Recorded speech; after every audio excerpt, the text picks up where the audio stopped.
president officially and formally presented the new face of the Naira to Nigerians. And those who have praised that decision of the CBN to come up with the redesign, they've given several reasons for doing that. But what is your view about that? This is not the first time we're seeing a redesigning or the renewing of the Naira, of the currency. You know, the Naira was never redesigned. Going by what they presented today, they recolored the Naira. They changed the color of the different denominations. Isn't that some kind of redesign? No, that's not. That's, from the point of view of redesign, there will be something spectacularly different from how the Naira looks differently from what it used to be. So you're not impressed? No, I already said this redesign process was a scam. I've been issued. That's from the beginning.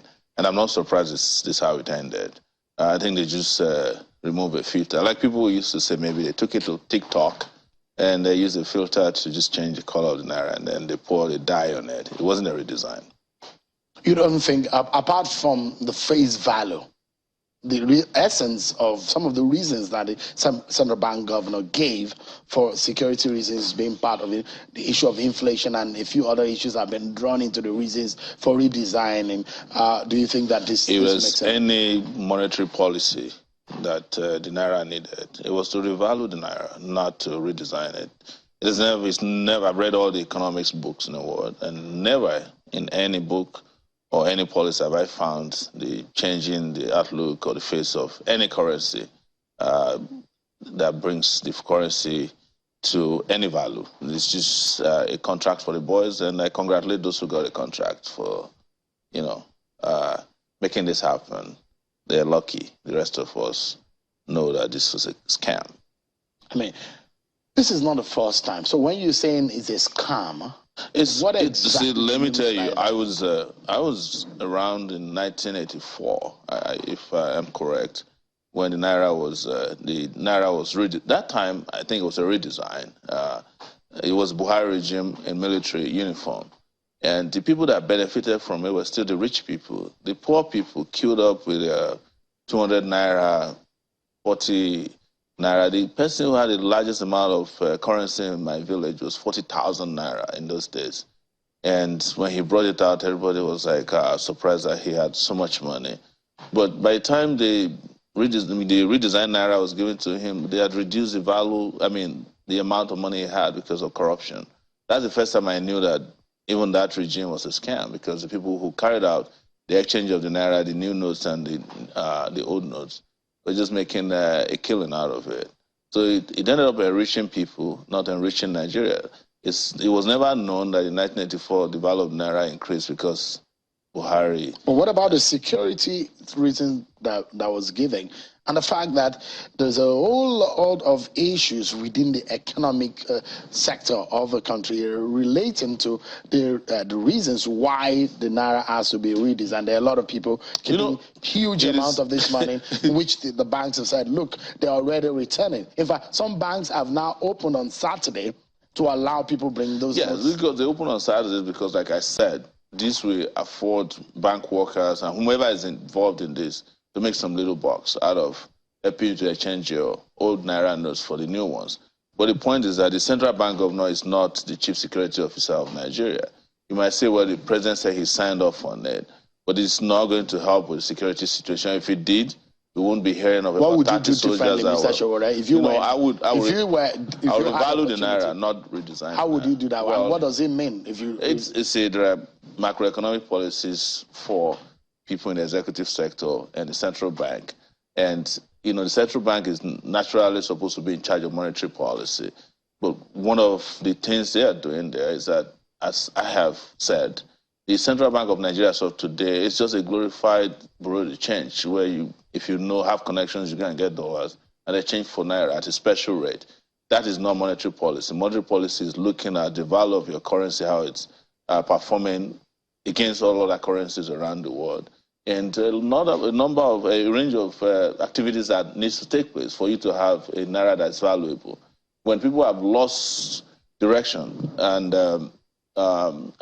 exposure and interest and intellect about how to deal with these issues, they start playing around with redesign and all these very, very childish monetary policies that Nigeria has been known for recently, the value of the Naira has not reduced since it started the redesign. The inflation rate is about 20.7% as we speak. Yes. And you want to be Nigeria's president. Yes. Do you see it going down? Should you win that election? Well, yes, it will, because we're going to engage in production. We're going to invest in our people. We're going to ensure that the central bank governor is not a BDC operator. He's a person who is qualified to hold that position, and he has a very strong grip on monetary policy. And the president also have a strong grip on the new economic policy that will enrich the Nigerian people, not enrich a few. Just how low do you think you can draw it to? I cannot tell you directly now. But you should have a plan. I mean, what kind of inflation rate, what rate do you think makes sense for the kind of government you are hoping to run? It will be an inflation rate that is at par with production levels and confidence levels in our market, because there will be a new sheriff in town. But to give you a particular number at this point is to engage in the kind of fallacy that led us to this point that we're in now. You know what the American people were screaming and were really upset about as they went into the midterm elections? Yes. The inflation rate of the United States went to about 7.7%. Yes. And that almost affected the chances. In fact, in so many states of the United States, affected the chances of the ruling party. Yes. So there must be a target for you. I mean, are you dragging it into a single digit? I'm not. Yes, but you should have a plan. Nigerians are watching tonight. We want to get to a single digit. Yeah. And as in the US, you also know that when it got to a point, they were planning to make a law. I don't know if they eventually made that law, which is there was a reduction in the Inflation Act kind of law that they were pursuing, because they were concerned about not just elections, but they were concerned about the ability of their citizens to cope with the inflation rate. And they started adjusting a number of things, not just a law that says inflation must remain at this point, but they were also concerned about employment, they were concerned about production, they were concerned about losses, and they were also concerned about the manpower running the economic affairs. So these are issues that you get from leaders who are concerned about the welfare of the people of a country, not the redesign of the Naira, which cost us 218 billion Naira. We could have given that money to ASUU so that we can start from somewhere. They can call off this strike conclusively, and the education sector could be running. While we produce possibly. Since you touched on the issue of ASUU, yes. For those who think that maybe the government is not running education sector well, and those who they're not running anything well. Do you think that you think that you take away the running of the education, tertiary institution for that matter, into private hands, or how do you run it better? No, I would never be part of those who ask private sector to run education. It will be a publicly run education program, and we are focusing on free education. I have said it and I'm repeating here that every student in Nigeria who is in higher institution, there are 1.7 million students in higher institution, will get at least 100,000 Naira per semester as study grant from the federal government.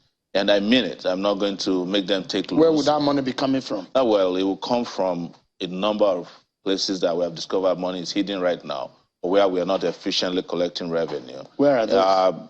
I found out just 2 weeks ago in research there are over 11 trillion Naira from revenue-generating agencies of the federal government that are returned to the consolidated account.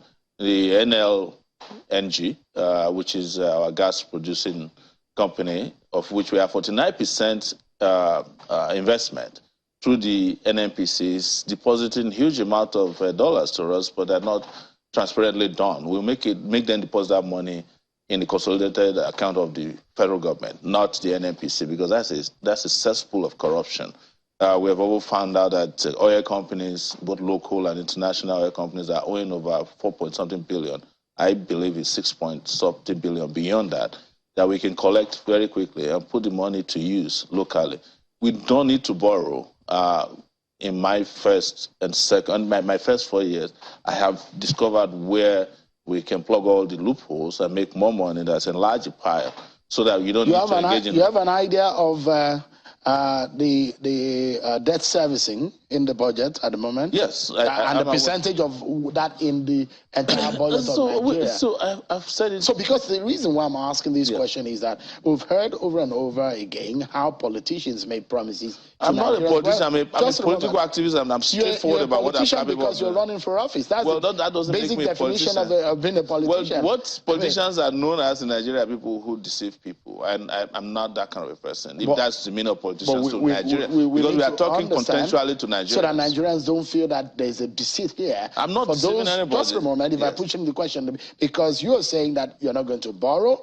You're not going to do this. You're going to spend almost 170 billion naira every 5 months, because you said every semester you will give free 170 billion naira to Nigerians. Yes, 100,000 naira to Nigerians. Times 1.7 million. Absolutely. So that is where the question comes. Yes. Where would you be getting this money from?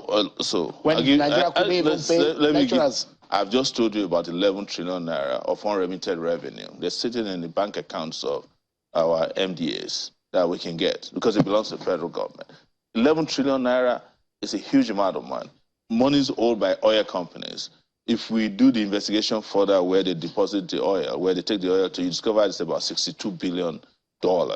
I've told you about NLG partnership and what they owe us, and several other sources of income in this country that are being covered up because they know there's no leadership who knows how to find all this money.